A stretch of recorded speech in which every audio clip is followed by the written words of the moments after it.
With a master's in food business degree from the prestigious Culinary Institute of America, Jason Wallace, a former executive chef restaurateur, is an innovative restaurant operations scientist. Wallace's client list reflects all genres of food service, including startups, quick service, full and limited service restaurants. Wallace's educational seminars for leadership development have been attended by prominent restaurant companies. As a food service educator, Wallace has served as a professor and guest lecturer at the New York Restaurant School, the Art Institute, Hudson and Westchester County Colleges.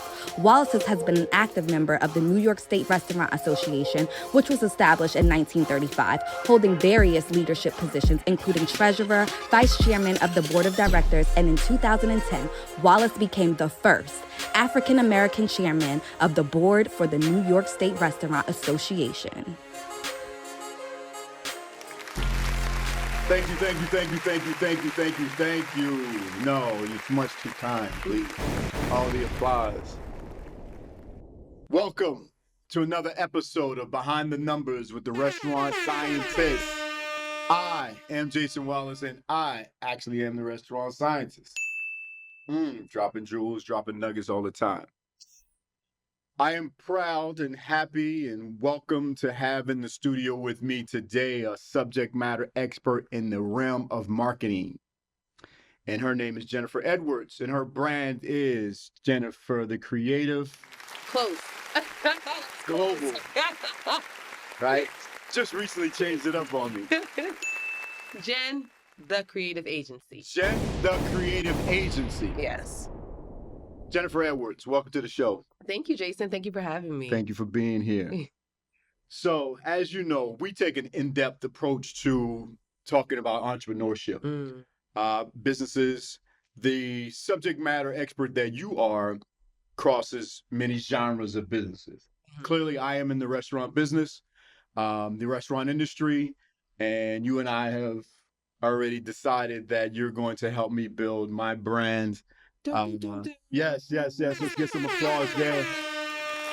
Going to help me build the brand, help me gonna market and establish Kathryn's Restaurant and Brewery. So excited. Located at 110 Edison Place, downtown Newark, right in front of the Prudential Arena. So just a little bit, I haven't really told, even at every episode, we haven't really talked about this, but what we're talking about doing is over 10,000 square feet, restaurant, brewery, and bakery. We're pretty excited about what we're bringing to the city of Newark. For those of you who don't know, Newark is a city, emerging market. Calling our restaurateurs, come on down and take part of what we have, the energy, the city. The mayor is very user-friendly, worker-friendly, entrepreneur-friendly, unlike some other municipalities. I won't say any names, but I do own and have owned other businesses in other cities and towns. And the mayor and his organization in Newark are really, really encouraging and great to work with. So if you don't know, now you know, you heard it from me, that Newark is the place to be. Now, having said all of that, what I don't know about marketing, I had to hire an expert like Jennifer. So Jen, tell me a little bit about, one, your brand, what you do, how you got started, just in your journey from an idea to actually starting your agency and acquiring the clients that you have, because you have some pretty high profile clients that I'm proud to be part of that portfolio going forward. Yeah. So tell us a little bit about that journey. Yeah, sure. So the name of the company is Jen, the Creative Agency. And what I like to say that we do is that we just help people define and tell their story. Okay. I know we're going to talk more about what marketing is and all of that, but that's basically what it is that we do. And so we work with amazing restaurateurs like yourself. We work with multinational brands, people like Target. I've worked with P&G, Hydro Flask, Unilever, local, you name it, the whole gamut. Gotcha. Individuals, entrepreneurs, creatives, on and on and on. But like I said, it's really just about helping people first define their story and then be able to kind of live it out and then tell their story. Okay. So what was your journey? How did you start? What capital was required? Did you get funding? Was it equity, friends and family? Yeah. I don't want you to tell me any trade secrets, but there are other aspiring entrepreneurs out there, and there are other agencies out there that are trying to get to that level where they pick up those kinds of clients. Yeah. How does So I got started in corporate America. So I had a 9 to 5, right? And I first started working in creative effectiveness research or design research. And so what I would do is I would kind of help companies define audiences, define targets, and then help them develop products to connect with those people and basically drive sales, right? So let's say they wanted to create labels for this water or whatever. I would basically say people want it to look fresh and blah blah blah. They would bring it to me and then I would put it through like eye tracking, um, some things that worked with like biometrics, putting things around around their heads to read their brain waves, microsecretions from their hands, and then also just talking with people to understand kind of like, well, what understanding or thoughts or sort of positioning are you getting from taking a look at these different creatives, right? So that's No, I don't. No, ain't no no, right. Let's back up. yeah, Micro secretions and what? So yeah. that's all part of. Design research. This is how Wow. I started. So, for example, let's say like Tide, Yes. right? Like Tide wanted to change their packaging, and they're Yes. very sensitive about it. So it would be like a tiny change. Yes. We would bring people in. We had eye tracking equipment. We would set them in a room, put the eye tracking equipment on them, I forget the exact name, but biometric sensors like around their head, Yeah. checking to see when their hands sweated, see where their waves went up. And then you would show them different packages and kind of sense and see kind of like what do they look at first? What do they look at second? Where do they drop off after looking at something? And then where did we see those spikes of either positive emotion, negative emotion? What's getting their heart rate going? Are they sweating when they see certain things? To really be able to talk about, okay, well, this is what's eliciting kind of the message that you want from your package design. I love it. I Wow. loved it. It was so I much didn't fun I didn't work. realize it was that deep. One, I'm impressed. I love, I'm a data geek, So and the yeah, ability to sounds like the ability to track and collect data so that you're really making sound, really. educated decisions. Yeah. And we took it one step further, the company that I was working with. We actually built a grocery store Hmm. just for testing.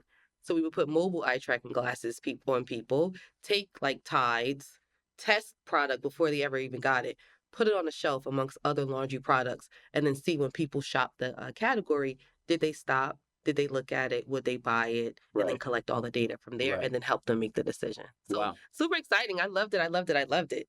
Wow. So How did you learn that? So where did it come from? I learned it on the job. So I Okay. went to school for marketing and I graduated and I was a bit of like a BSer. Like I didn't have a job. I was like a bartender, right? Like I had a marketing degree Right. and Right. was making drinks. And I was like, okay, let me get serious about life. So then I started looking for a job and they were hiring shoppers. Okay. I was like, I like to shop. I'll do it. I applied and they were like, you have a marketing degree. We're actually hiring for researchers. Right. And so that's how I kind of got hooked up with it. Got it. And then you spun off and did your own thing after a hmm while. I went from there, then I went to other companies like L'Oreal, Mhm. where I helped to promote disruptive innovation via consumer science work.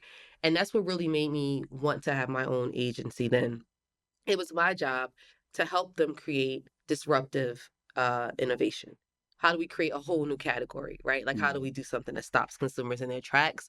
And so, in order to do that, what I would do is I would get entrepreneurs, Mhm. Mhm. bring them in, work with them, like kind of do brainstorming sessions and creative sessions with them, pick their brains, show them stuff, really start getting ideas. I would pay them, like, I think I had a budget maybe like $1,000, $2,500, and then walk away. And then I would work with those internal teams and build out products and formulas that went on to make millions and millions of dollars, right? Wow. And so I'm like, man, but Sarah really helped us with this. And Right. she doesn't even know that this industry exists, Yeah. right? She doesn't even know what we did with these ideas. Yeah. Imagine how much stronger her business could be Yeah. if I could take a little bit of this and help her and help other small businesses and entrepreneurs.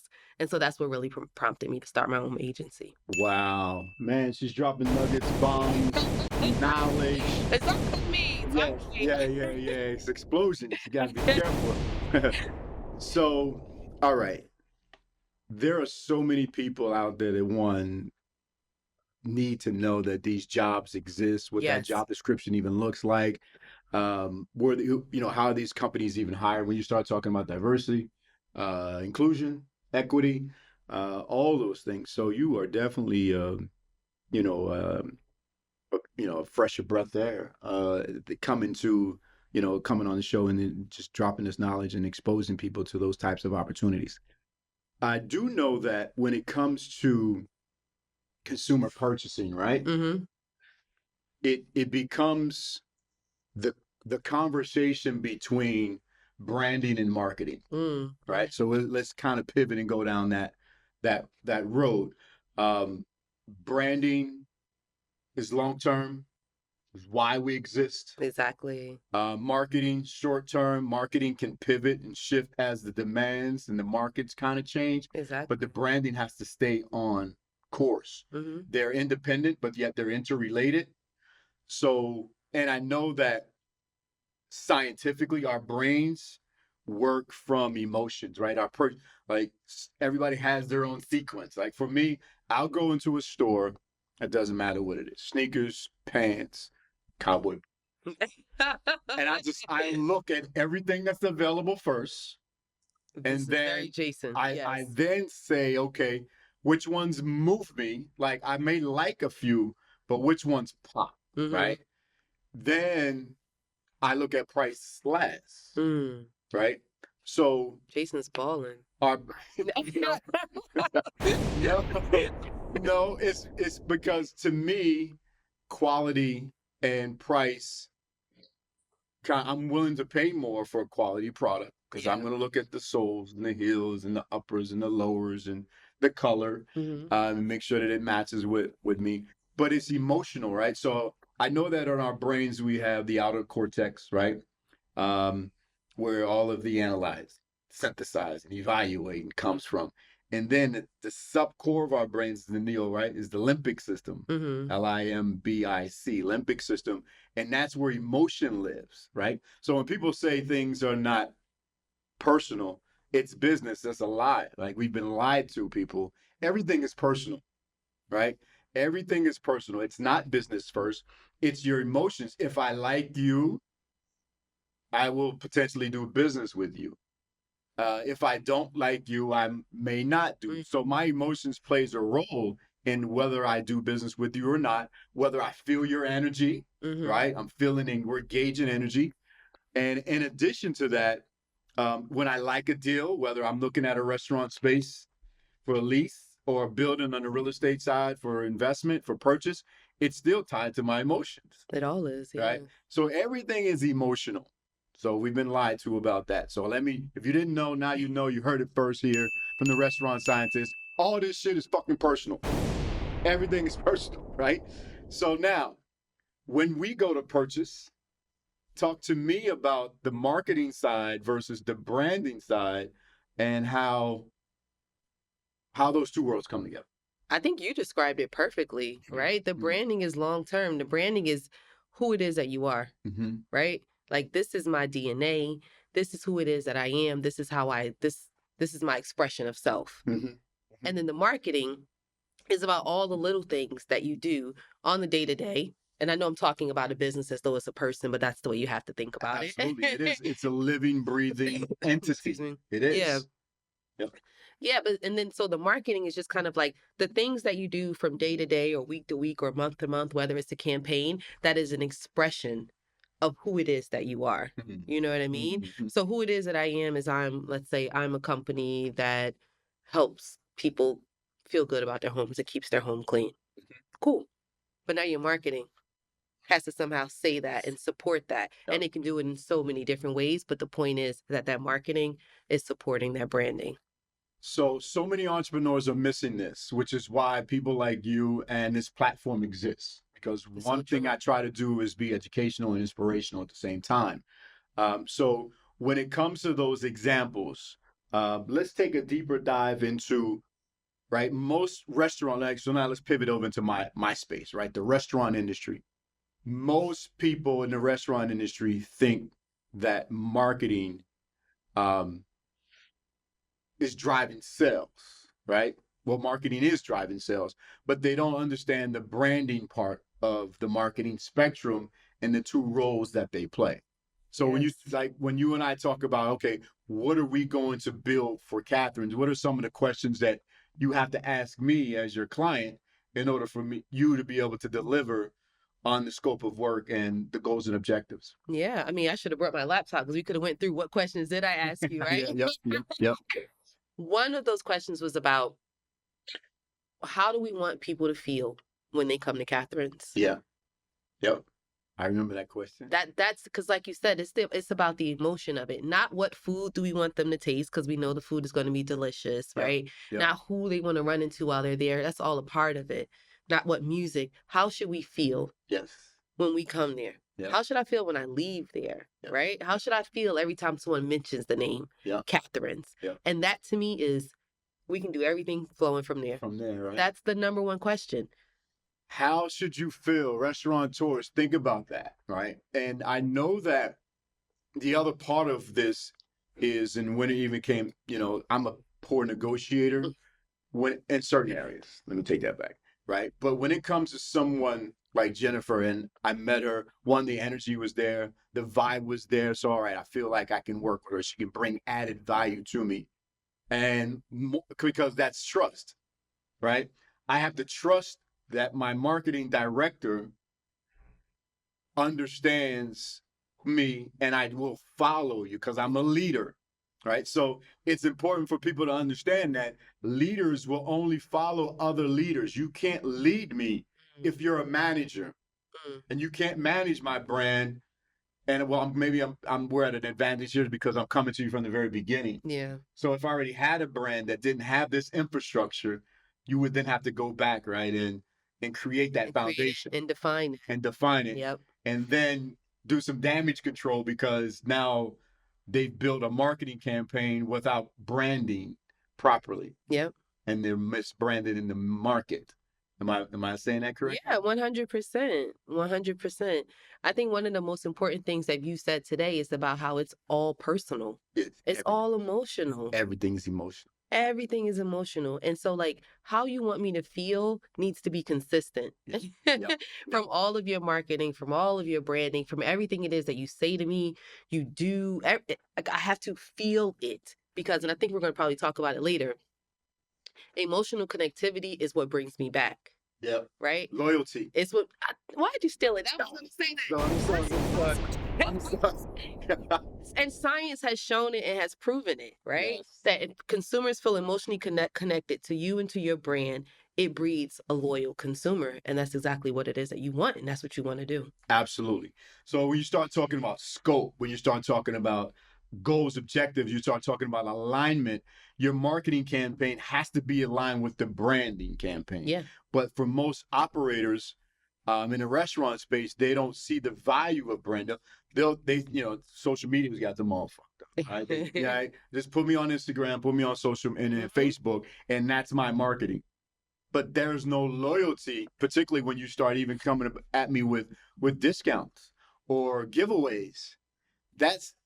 I'm only coming to you because you gave me a discount or because it's cheap. That's not a way to build a brand, correct? Not. So when you start talking about the difference, everybody, there's a lane, clearly. Let's just talk about something about coffee, right? You have McDonald's coffee, you have Dunkin' Donuts coffee, and then you have a Starbucks, right? And you see that there's people, I go to LA Fitness over here in Harrison, and I went Saturday, I think it was, 8 a.m. And the Starbucks line for the drive-through was 12 cars deep.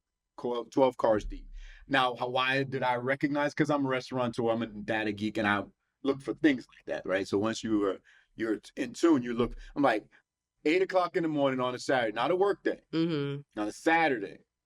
That line is deep. Chick-fil-A, the loyalty is incredible. So go ahead, Alex. So go a little deeper into that emotion and that loyalty and building those types of loyalty campaigns. And what data do we need to collect in order to be able to make a CEO decision? So you're going to set me up so that we're collecting data about my customers. I know my sales might be 1 million, 1.5 million, 2 million, whatever, right? Those numbers are going up. But how do I measure and quantify that loyalty and how often they're coming back in the frequency? Yeah. So talk to us a little bit about that process. I have to first say that the restaurants that you pulled out are such good ones, Yeah. like McDonald's, Dunkin' Donuts, because haven't they made a huge change in just like their appearance and people's perceptions of them? Absolutely. I'm old, but I remember when Dunkin' Donuts was so like skeevy. Remember it was brown. Yep. It was like they didn't sell food. Yep. It was just like brown The water. color palette and wasn't as attractive and as rich. The brown wasn't as rich as it is now. Even that other, they play with that kind of orange. Yeah, they have that oranginess in there. They changed the logo. Yep. They now make food. They feel like a legitimate place that you can have coffee and stuff from, which is amazing. Yep. McDonald's has done a big change too. Yep. Before you wouldn't really go there for coffee or cafe. But anyway, Yep. those are some great examples. But it's just, it all starts too with like, who is your consumer? And this is a mistake that so many restaurateurs and so many entrepreneurs make, is that they assume that their target is everyone. Mm-hmm. I want everyone to come and have coffee from me. Mm-hmm. I want everyone to come and eat at my. That's just not how it goes. It's not realistic. You cannot appeal to every single person. Yep. You have to have a target, and you have to know who that target is. And so it starts by doing research and understanding. Who is this target? What are their motivators? What are their desires? What are the things that they don't like? And I'm not even talking about restaurants. I mean in life, who it is that they are. What do they aspire to be, right? Like what, so then you can begin to serve them via whatever your offering is. Right. Like a person that's going to Starbucks, they don't just want coffee. Yeah. You can get coffee from anywhere. Like you said, there was a Dunkin' Donuts and a McDonald's right there. Yeah. I don't drink coffee, but I don't imagine Starbucks is much better. I don't either. Yeah. It's more so about them buying into some aspiration that they have about themselves, some way that they want to present themselves, some way that they want to feel, right? And so Starbucks knows who that person is. They know that they can charge X times 3 exactly. for that, so that they can have that feeling when they go to Starbucks and when they're walking around with their Starbucks cup, right? And so when you're building out your business and your branding and your marketing, you have to firstly start with knowing who your consumer is. Your customer is. Yeah, on a psychographic level, not just a demographic level. Psychographics. Y'all know what that means? Yes. So, all right. So now, powerful information, powerful knowledge, and I want to speak directly. You guys. I want to speak directly to the current independent restaurants, because I always use the analogy and that we want to grow up to be. Forget about what you think about Applebee's or Chili's or Red Lobster or Cheesecake Factory or Houston's, or where as you start to climb the ladder into what we consider to be entry or family style, then you have casual dining, and then you have upscale, then you have fine dining, right? So forget about what you think about them. Jersey Mike's, right? They're opening 340, 350 stores this year alone in the United States. Wow. So forget about what you think about Jersey Mike's sandwich. They're opening up damn near a store a day this year. Crazy. That is crazy. That is crazy. So when I'm absolutely if I have one store, my goal is to think about how did they create that brand? How long did it take? One, it doesn't happen overnight, which is why sometimes Instagram and Facebook and social media is misleading. So misleading. It's not real. Extremely misleading, because. So back to that. So now, how did they do that? What is their brand? How did they separate themselves from Subway, right? Or Blimpies or Quiznos or any of the other sandwich concepts out there? And we need to look at them and model ourselves after them. Even if you only want to own one restaurant, you still have to set up your infrastructure as if it is going to be multiple units that you are going to own and operate yourself, or you're going to franchise them eventually. There's got to be an exit strategy, or you're going to do some type of corporate leasing or licensing deals, right? So speak to the entrepreneur about what they're missing, and more importantly, what does it cost, right? So let's like plug your brand a little bit, without giving, you can't give out numbers because you don't know the scope of work and all of that. but give them an idea of what it would take to bring someone like you on board. What's that onboarding process? How long does it take? How long do you sign your contracts? 3 months, 6 months, a year? Talk to us a little bit about that process. Yeah, it varies a lot, right? Depending on what it is that you need. So if you've never done any consumer research, let's say you're an existing business and you haven't done anything, then we start there. Okay. And we probably want to talk to your existing consumers if we can. And if you're in a certain neighborhood, you might even want to go after people who live in the neighborhood who, let's say, sandwiches. They like sandwiches, but they don't visit you. Why? Right. We got to talk to those people. We Right. have to begin to understand. So, like, and I will always bring it up, and I'll keep saying it time and time again. It all starts with the consumer, Yeah. right? Like that's your boss. That's who it is that that's who we would talk to, right? I'm a researcher by trade. I don't know if I said that already, but I'm a researcher by trade, and then I grew into becoming a marketer or a storyteller. But I would start there. I would definitely start with the consumers, understanding who your consumers are, and developing a target. Gotcha. If you already have that kind of stuff, because I've worked with other restaurants entrepreneurs and they feel like they already have it, it's already done, then we work in with how can we support you then? How can we help you tell your story? By creating creative content, helping you come up with taglines, just whatever it is that's needed. But it truly runs the gamut. Got you. So the other part of it is most restaurateurs will say that they don't have it within their budget. So let me tell you the two, in my opinion, the two most disrespected departments for independent restaurateurs is human resources and marketing. And why I say that is human resources, that's human capital, is the most valuable asset you have in your building, is the individuals that are cooking your food, serving your food and beverage, cleaning your dishes, pots and pans, maintaining your facility. And the other piece is marketing. They just don't understand the idea is that you invest in a company like Jen the Creative, and that money then establishes repeatable strategies and information for you to make the CEO decision, right? Most independent restaurateurs are CEOs by default, right? You could not submit a resume to a food service company and they will hire you to be their CEO. So how can you possibly be the CEO of your brand without having research data to support your CEO decision? So you're really just guessing. That's the problem, though, Jason. I'm sure you run into this all the time. So many entrepreneurs think they just know. It's amazing. I go with my gut. I just know. You're like, no, you don't. No, you really don't. No, you don't. You're making the wrong decisions here, right? Absolutely. Like, yeah, because sometimes the market is too small.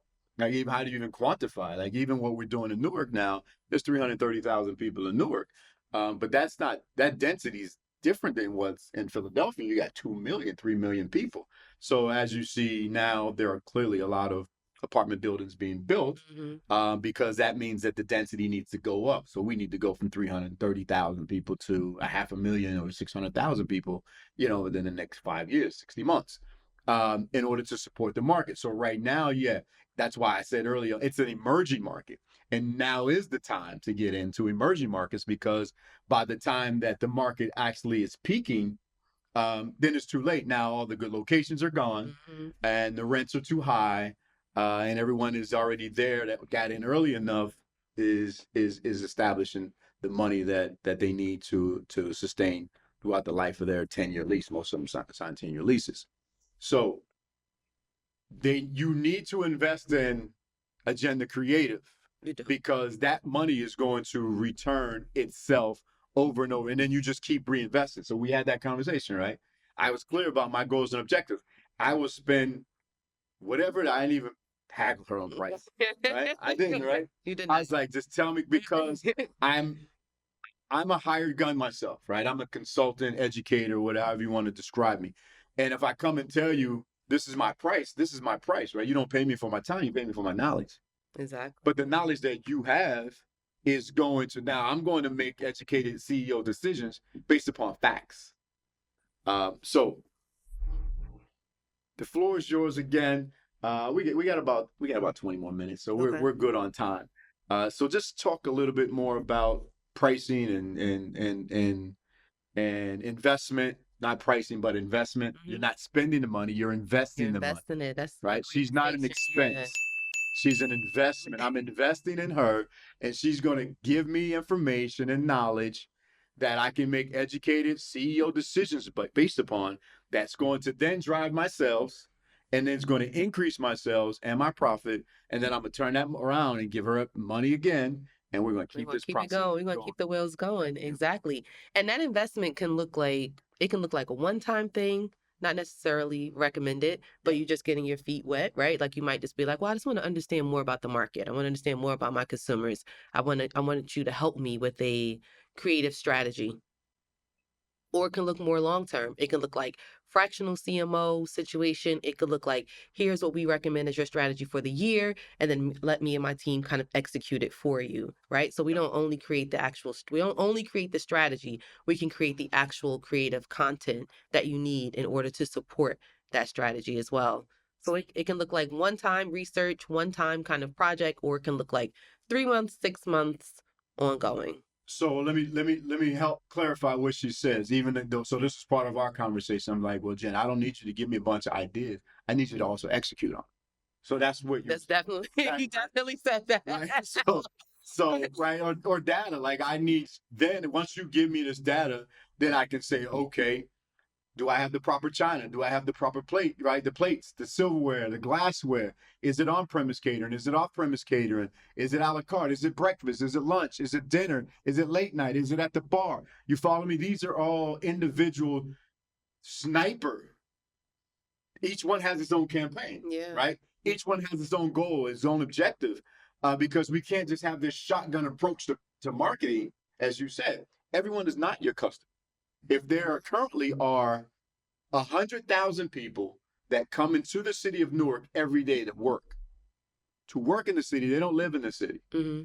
So I can't just have a shotgun approach to my lunch business if I know that those people, and even now with remote working, they're only coming into the city maybe 3 times a week versus 5 times a week. So, speak to that, the importance of now connecting the brands with the marketing goals and objectives and how they may change seasonally, summer, spring, winter, fall, as well as by day part, breakfast, lunch, dinner, late. Yeah, I think you probably can speak to that better, better than I could. But like I said, it goes back to the consumer, knowing the consumer, having the data on the consumer, right? Yeah. Like you brought up a really important thing about how work schedules have now shifted. And restaurants have to react to that, Yeah. whether that means now increased delivery, now you're having less lunch, whatever it is. But the important thing is that you can anticipate these changes. Yes. When you know your consumer. When you know who the customer is. You know who the customer is, and you're looking out across what the competitive landscape is. Yeah. I'm happy we're having this conversation because one of the things that I have to talk to clients about a lot is about you cannot just be so hyper focused on you and on your business, right? Mm-hmm. This is what I'm making. I have these X amount of items and this is who I'm serving. But what else is happening in the world that's going to impact your business? Mm-hmm. We call it PESTLE. So politics, economic, society, technology, legal, and environment. Okay. Right? So you look at something like COVID. That's something that happened outside of your business that's going to impact your business. Mm-hmm. Working schedules, seasons, mm-hmm. right? Political shifts. Mm-hmm. All of those things impact your business, and you have to be looking beyond just you and looking at, well, what does this sort of environment look like around me? Mm-hmm. And then what are the macro drivers that could potentially be impacting me and my business as well? Absolutely. So what she's talking about, people, is there's internal factors that we can control inside my four walls, but there's external factors. Exactly. Right? So when there's laws being passed that are impact liquor licenses or brewery licenses or wage, minimum wage increases, exactly. Workers' compensation, paid time off, all those external things I cannot control. Protesting, hurricanes, right? Snowstorms, all of those external factors, because at the end of the day, again, you really have to understand the brand is about loyalty and who your loyal customers are and when they will come to you and how they come to you. And more importantly, what's the lifespan of a customer, right? Mm-hmm. Right? Yeah. So even if I have a restaurant and I'm open 12 months out of the year, and I'm a premium, like I'm kind of a high price, right? Middle, upper scale restaurant. Do I really expect people to come once a week? Right? I will go to Jersey Mike's and get sandwiches once a week, maybe 3 times a month. But I don't really expect people to come. So then to my restaurant and spend $45, right? Or greater multiple times a month. So if you come to me 12 times a year, that's a hell of a customer. If you come more, that's great. I want you to come more. But that's how you determine the size of the market. And then, so we kind of go from there. We got a couple minutes. We got like 3 minutes. Oh, we have 3 minutes. Okay. All right. Yeah. We got 2 minutes. 2 minutes. One of the questions that you asked me, I had 2 things I wanted to talk about. Go ahead. No, we can talk longer. Okay. One of the things that we talked about before was kind of the next trend in restaurants. Or restaurant marketing. I like that question a lot. Yep. And I was thinking about it a lot, right? I was thinking about how things have shifted, right? And you will probably know more about this than me, but I'm looking at it from a consumer's perspective. So, COVID. Yes. We're in the house. We can't connect with other people. We can't touch other people, right? We're not outside. We're not having experiences. There's almost this like sensory starvation, right? And so coming out of COVID, there was a sense of almost like hedonism right? Even in just our restaurant experiences, you had to bring out still happening, bring out my cupcake with a thing on top and then take it off and smoke piles up. Like everything had to really like excite our emotions because we were making up for all that lost time with COVID. That's what's still happening now. You have to have a swing in there. You gotta excite me on all levels. In the next few years, what I believe the shift will be about kind of going back to the basics. It'll be about, I've already had my feel of all this excitement, satisfy that. But now what I really want is I want some really great food, really great flavors, maybe interesting and different textures, but more so focused in on the food and the experience of the food and not just what the experience of the space is like. Nice. Okay. Y'all heard that? You got some free knowledge here. Y'all have some free knowledge you need to reach out to us. So how can people get in touch with you? Oh, that's a great question. So you can reach out to me on the internet at jen.agency. I'm also on social media. I believe it's at the.jen.agency, or you can reach my personal page, which is Jen with 2 N's, the creative on Gmail. Jen the creative. Wow. I want to thank you for coming and taking time out of your busy schedule. I'm looking forward to what we're going to do together. I'm so excited. In Newark at Kathryn's and beyond. We're going to be connected for a few years because I got a couple other concepts I want to do as well. Busy man. Yeah, man. It's time. So, and Newark is my home. So we're gonna turn Newark into a destination city. So you guys be on the lookout. So that's going to wrap up another show for us here at Behind the Numbers with the Restaurant Scientists. I want to thank my sponsors, Cornerstone Business Labs, Cornerstone Productions, and Cornerstone Media. And I want to thank my guest, Jennifer Edwards, for coming and dropping knowledge for you all. Yes, I love the applause. You see, I just kind of like, I like that. All my fans out there, I want to thank you. No, sit down. You're too kind. The standing ovation. Y'all can't see all these people, but we got about 3,000 people in here. Until we meet again, I want to thank you. My name is Jason Wallace, and I am the Restaurant Scientist. Power to the people.